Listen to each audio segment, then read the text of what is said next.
What's up, you guys? It's your boy Big Al. And I'm Zoe. This is Purps and Gold, y'all. We got Casper here with us today. In Spanish, known by Kasperio. Kasperio. Knighted by the guy Alan Padilla himself. Changed his name from Casper to Kasperio because there's too many Caspers out there. But if you guys check out his work, he's unlike any of the other Caspers, to be real, man. You gotta check out his tattoo work. He fucking kills it. We got all kinds of crazy cameos. You guys will see those on the screen. The work that he's done. First tattoo artist, man. Welcome to the show, man. Thank you guys for having me. Show, dude. Appreciate that. It's an honor on our end. Nice shout out. Definitely. Thanks, but yeah, for sure, dude. It's an honor to have you on, man. So briefly, man, we're gonna get into basketball and then we'll get back to Casper. Fucking Big Zoo. Zubak is killing it, dog. Repping Croatia out here, right, bro. That's right. I'm surprised too, because you know what? They beat the Warriors, man. Beat the Warriors, bro. 127 to 101. Zubak played a very, very good game. You know, Luke Walton gave him 31 minutes and he put up 18 points, 11 rebounds. He had a double-double. You know, and what was really big, he was 9 for 10. He shot 90% from the field. You know, that just shows his footwork was impeccable. They couldn't keep up with him. He was dominant, crashing the boards. You good? Weed's changed a lot since Casper used to smoke. Yeah, as Zoe was saying, man, his footwork was impeccable. That's kind of the big thing that we're focusing on. Is the dude's really big, man. He's lost a lot of weight, but the way he's shifting around the court, he's killing it, man. It was really impressive. Not only did we beat the Warriors, but unfortunately we lost the game when he buzzer beated to the Sacramento Kings. We absolutely blew that fucking game. We're up by 13 and we lost a three-pointer to Bogdanovic, another fucking Croatian. So in that game, he didn't play too many minutes because Tyson Chandler did come back, but he was still very efficient. He was in there for 20 minutes. He got 6 points in, 5 rebounds, 1 block, went 3 for 8. That was just because his flow was a little bit different because Tyson Chandler was back. That's right. But like I said before, anyone who puts up a good game, trade bait. That's right. But I don't think they're gonna get rid of him because they need that added height. You know, we got back spasms from Tyson Chandler, so we need that third guy off the bench, you know. Just to be there. Just to be there. And he don't cost us shit, honestly. He's a rookie. He doesn't really cost us much. Now, to the man of the hour, Casper. Oh, That's video. Hey, get that away from me. Yeah. Once is enough. Once is enough. Yeah. I'm like Elon Musk over here. And don't let your stock drop, brother. Don't let your stock drop there, you know what I'm saying? 10%. 10%. You hit it again, it'll be 20. So, briefly, you guys, we want to talk to Casper and shout him out, man. Where are you from, brother? I'm from LA. Born and raised in LA? Oh, yeah. That's right. Where'd you used to work at? So currently you're tattooing out of the Raven and Wolf? Yes, the Raven and Wolves in Long Beach. In Long Beach, yes, dope. downtown on the promenade. On the promenade, right in the middle of everything, in downtown, you guys. Check them out. So prior to that, where were you tattooing?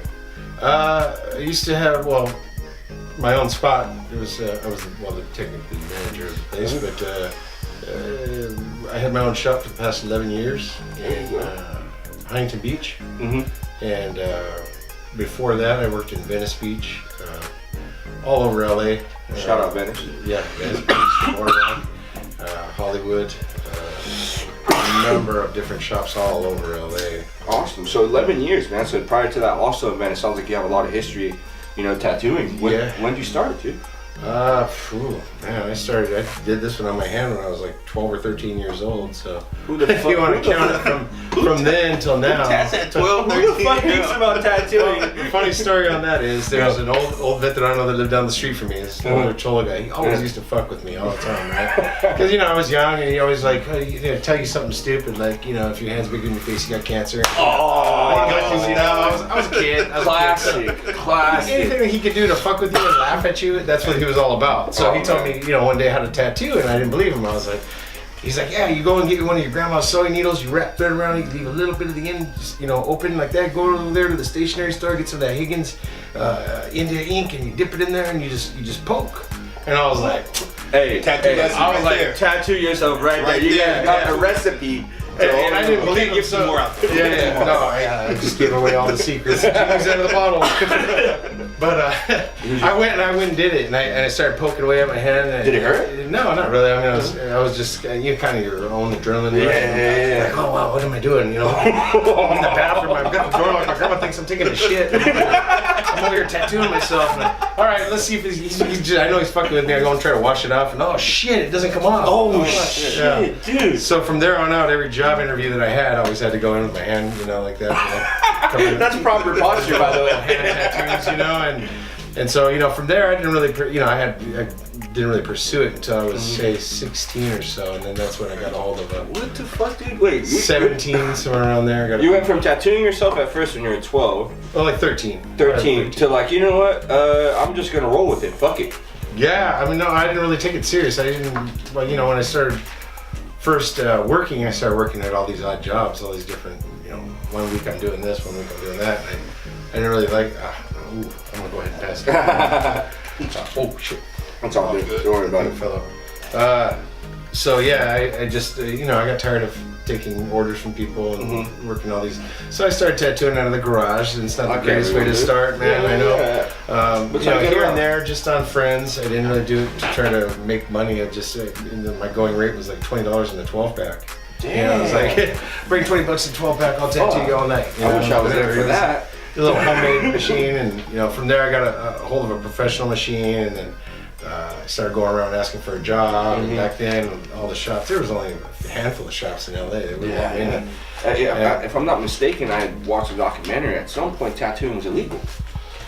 In certain places, certain cities, yeah, certain cities. Yeah, oh yeah, it was. There's a lot of states that still don't allow it. That still don't. I mean, a lot of it's becoming a lot more popular now because it's on TV and there's reality shows on it and all that. Yeah. Who would have never thought that the Avenue would have taken place that way? Yeah, but before it was like, you walked into the shop, you were scared to walk in there because it was like these, you know, biker-looking dudes that, you know, they were just fucking rude to you. Ruthless and shit. You were like scared to even ask them a question. You know? Holy fuck. Back then it was a lot different. Now it's like the service industry almost. Like, Yeah. Hey, how you doing? Exactly. Make sure you give me a good Yelp rating. Follow me on Instagram. Make sure So you it's comment. definitely changed. It's definitely changed. I went around asking for a job back then, and a lot of those guys, you know, they. Right when you ask them to get the fuck out of here, you know, they didn't want nothing to do with you. Because it was like, back then it was like trying to join the Secret Service trying to get a job in a tattoo shop. Oh, man. You had to like know somebody to get in there, you know, so a lot of times I got turned down and, you know, so I finally gave up and just started going on my own and just tattooing, you know, Whoever came across. until I worked my way into the good old Del Amo swap meet. What? No way. That's tight. That's G. I worked That's there. G shit right there. 92, 93, somewhere around there. My first serious job, I guess, at a tattoo shop. At a Del Amo swap. Del Amo indoor swap meet. A little Korean guy in the back corner. His name was Kevin. Yeah. He was actually a really good artist. No, he died. He died? Oh, I got my ears pierced at Del Amo swap meet. Shout out Del Amo swap meet. Del Amo indoor, yeah. So this lady approached me one day, and I was tired of, you know, it was, you know, I wasn't really gonna move up working there, you know, like so. Some lady approached me. She tells me, "Hey, I'm gonna open up a shop. You want to work for me?" And I'm like, "Where at?" And she's like, "You know, here's my number. Call me." And I'm like, "All right, cool." And she's got me all hyped up, and then she tells me, "Oh, I'm gonna," you know, she talked all this good, you know, like, "Oh, it's so nice, this and that." And then where at? It's gonna be in Huntington Park. Oh shit. Shit. All right. Well, fuck it. I'm already at the Del Amo indoor. I can't be much worse over there. We built this place. She did her homework. It was an unincorporated part of Huntington Park. It's called Walnut Park. Walnut Park. It's a city inside of the city, but it was patrolled by like Linwood sheriffs. Put it that way. So the Huntington Park police didn't even come in that little zone. It was just a little chunk of like a square mile or whatever. What? Yeah. So she didn't have to get permits. She didn't have to go see a courthouse or anything. What? She just opened up a shop. Genius. So she was smart. She started in this unincorporated area. So an unincorporated city back then was a technicality that you could get away with opening up a tattoo shop. Before, opening up a tattoo shop was really hard. Like you would go and ask the city council to have a meeting and all this stuff, and you have to pay money to have them come together, and it's like a 50-50 chance they vote and say, no, we don't want it, you know? Damn. So, yeah. That's crazy. I didn't know that. That's a process. It was. And so we were the first one in that, like, whole area. The nearest other shop was, like, in downtown LA. Wait a second. Pull out a paper, start taking notes. Whoever's watching, take notes. 'Cause this is some innovative shit right here. This is fucking crazy. This is dope. Take notes. You guys ever want a tattoo shop? You guys too. Take notes.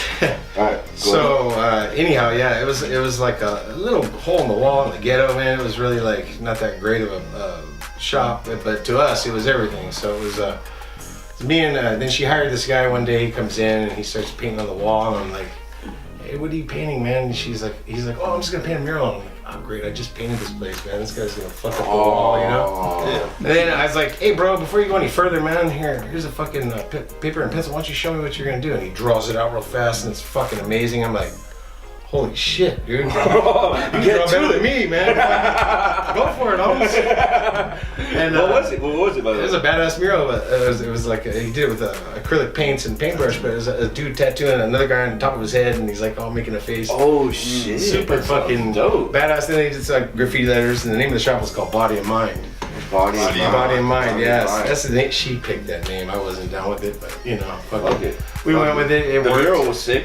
Yeah, no, it was sick. And so, you know, that you know, me and him became really good friends for a long time.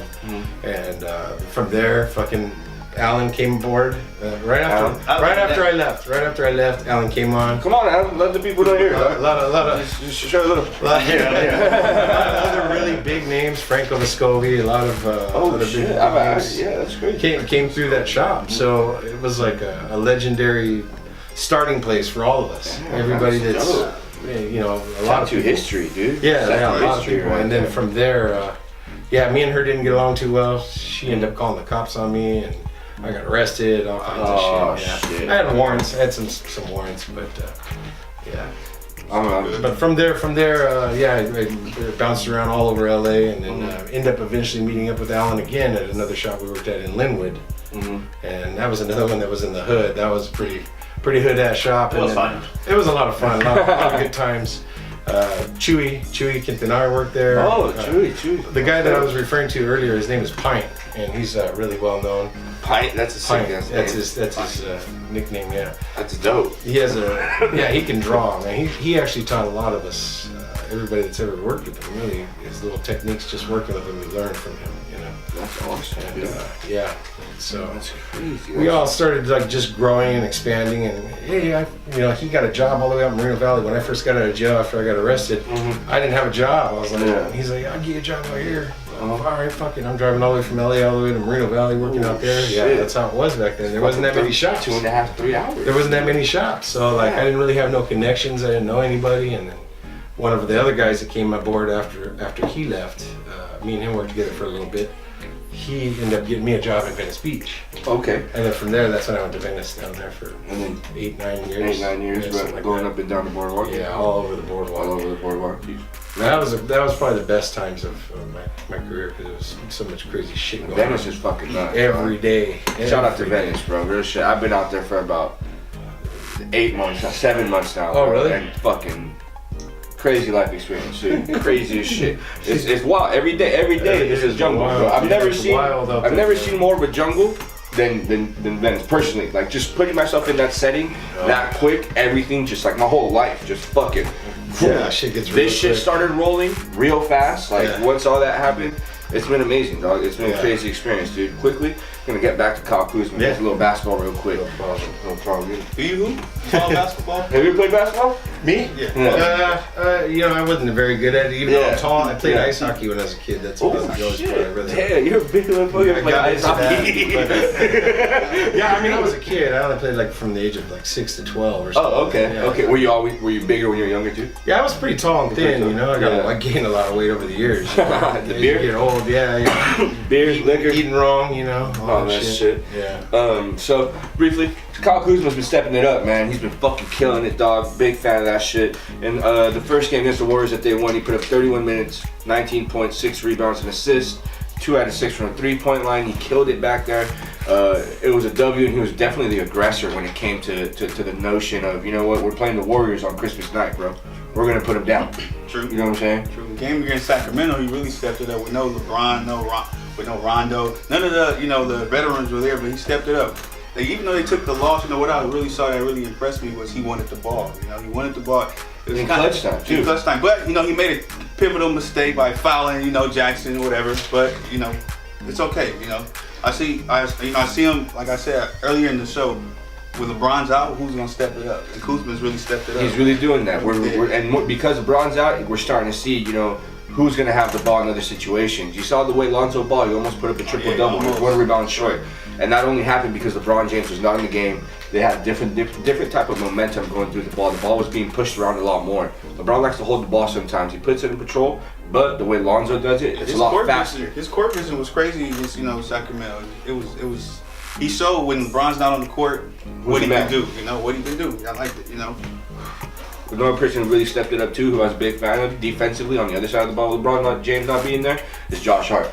Josh Hart was killing us, dude. Josh Hart stays killing in the game. His stat line's trash every time though. Stat line? His stat line's trash, but everything that he does for you on the court, yeah. Everything that he does is so amazing. It's just not on stat line because his defense is so anchored. Like, bro, whoever's the best guy on the court, he was guarding Darren Fox. True. Oh, weed him out. But he was guarding Darren Fox, dude. It was nuts. He's the fastest dude in the NBA. That shit was crazy. Guard him. Didn't lock him up, but he killed it, His stat line for the first game against the Warriors, the game that they did, was 29 minutes, 12 rebounds, 12 points, 1 rebound, 1 steal, 1 block, 4 for 9. Not an impressive stat line. Yeah, I mean, but like you said, it doesn't really show what he does in the game, So, but they did take that L against Fox. Fox was, on both sides was locking them down. Yeah, he was. He was locking them down, But overall, Lakers are 20-15. 35 games into the season. LeBron's gonna be out for. I wouldn't say that's something you got to be sure about. I don't even think he's injured. Low key, he might just be getting. I don't even think he's injured. I just think he's fucking off, and he's just like, man, I'm tired of these little ass kids. These little ass kids don't do shit for me. I'm always out. My boy puts up like 40 minutes a game. Imagine running up and down the fucking court for 40 fucking minutes, and then you're passing the ball, and it's just like, oh shit, I didn't see it. It's like this motherfucker's 21. What are you gonna do? You're old enough to be his daddy, bro. Like. That's a good spin, He might be fucking off. I think he's fucking up. I think he's at home with a nice bottle of wine, fucking off and just watching the game. He didn't even come to Sacramento. He didn't even sit courtside today. This is growing, bro. His leg isn't out. It's just growing. And he's still just like, I'm gonna just kick it back at home. Fuck that 2-hour flight, 1 hour flight. Like, come on, you could have went. You could have took the jet. You didn't have to go through it. At home, you fucked off and you're just watching the game and you watch the kids lose. Man, that was a tough loss. It was a tough loss. It was foul. It was a 3-point buzzer beater. They played good for 3.5 quarters. They played good for 3.5 quarters and just couldn't finish it. What they showed was they're young and they got inexposed. But it was funny. It's one of those moments too. I know you're not too big, Cass not too big on basketball, but it was one of those moments when literally they shot the 3-pointer and the ball's in the air and the time went out. Oh. So when the ball fell through the basket, everything's red. No, everything it counted because the ball left his hand. Oh, okay. So the other team won the game on the last, but literally on the last nanosecond, on 5 nanoseconds. When that ball released from his hand. hands. Oh wow. The clock went off and he fucking made it. Talk about a Hail Mary, huh? Yeah, Right. Literally, it's literally what it was, dude. Damn. Insane. Bogdanovich, dude. He's Killed it. badass or what? He's a killer white dude, tell you that. Wow. He's a shooter, that's for sure. Back to you, dog. Back to you, homie. We just have to cover these fucking Lakers real quick. Oh, hey, man, that's all good. How many tests you got, man? Down? Well, I got quite a few. I there got a a lot of couple? old ones lasered off, so. Oh, really? Good. That shit hurt? Yeah, it didn't feel good. How long does it take to fully go away? Well, it depends on how old it is, how well it was done, the ink, so. All those factors. Yeah, I mean, if you try to remove a freshly done tattoo, it's gonna be a lot harder because the ink is still black. But if it's been in your body for 20 years, okay, it's all faded. So it's okay. already real light, so it comes out a lot easier. I would just think for some reason like the technology that's out now, it would just be like like some type of cream or something. They actually have it now. They have different. The lasers just keep getting more and more advanced. Exactly, so now, that's what I was hoping for. Actually, the guy I worked for, Carlos, he got one removed recently from some doctor that he goes to in Beverly Hills. The guy injected him. He didn't feel nothing, and it almost came out all in one sitting. It's got some new. It usually takes like 6-7 sittings to get one removed, right? Make it disappear completely. And it's a painful, long process. And like bubbles. You gotta go. Yeah, it'll blister up. You have to go every. The least amount of time is 6 weeks. So, imagine 6-7 sessions back to back every 6 weeks. That's gonna take a while. But that's if it's a really. And you gotta be like all bandaged up like the whole time. No, you have to wrap it actually, it just blisters up for a day or so, and then it goes away after that. No, that's crazy. That's crazy. Does it cost more? to get Oh, done to that tattoo? shit is expensive, man. It's like Man, they you might- measure by the square inch. Okay, it's $100 a square inch. That's gonna be What? a name that big, and there it's gonna cost you $300 every time you come in. Damn. Yeah, so it can get very expensive in the business, man. thousands. That's a good business. There is some. I've even seen tattoo shops that have a laser in the shop. It's like- Oh. I don't know if it's because if they're fucking up, and they're getting removed.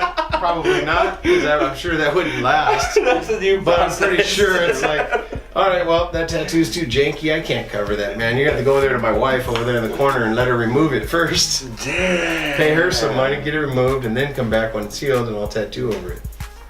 It's a good business. That, Think about it. I mean, that's good. That was a good business. I've seen it. I've seen it in a few shops. I Damn. Oh, never that's crazy. thought of doing it myself, but you know, it's kind of it's something that works, I guess. Not for everybody, but you By know. the way, today we brought some orange cookies.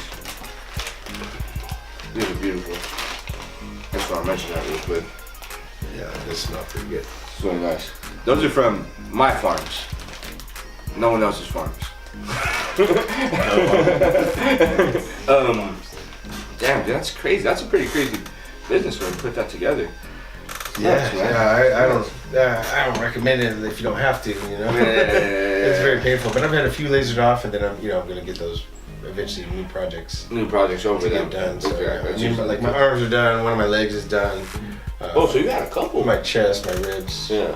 You know, but my back has been lasered, so. Laser. That's- okay. that's oh, a that's project. gonna be a dope, huge piece. I'm guessing. I just haven't quite thought out what exactly You hang out I want to with- live with for the rest of my life. I'm back there. Well, you hang out with some of the fucking sickest animals in the fucking game. That's as far very as- fortunate. Yeah, very fortunate. Big Alan, Yeah. right here. Carlos This guy. Torres at the same shop. Yeah. Check out the Raven and Wolves, you guys, man. They got a lot of beast tattoo artists. Capture works thanks, there as man. well, man. You guys can go ahead and just follow him on Instagram. Check out his work, man. You're also going to see some of the work up on the screen right there, man. And man. you guys saw what happened today. Casper came through and smoked weed with us. Oh man. No, technically, no. Oh yeah, technically, It no. wasn't weed, yeah. Elon Musk. Yeah. It's all props. It's all Stocks went up 10%. Check him out on Instagram. It's your boy Big Al. And I'm Zoe. Casper came by, you guys. What's up, man? Purps and Gold, you guys. Check my Thanks boy for out. having me. Instagram. It's insane work, dude. If you guys need some work, black and white specifically, come see my boy Casper, man. Thanks, man. Kasperio.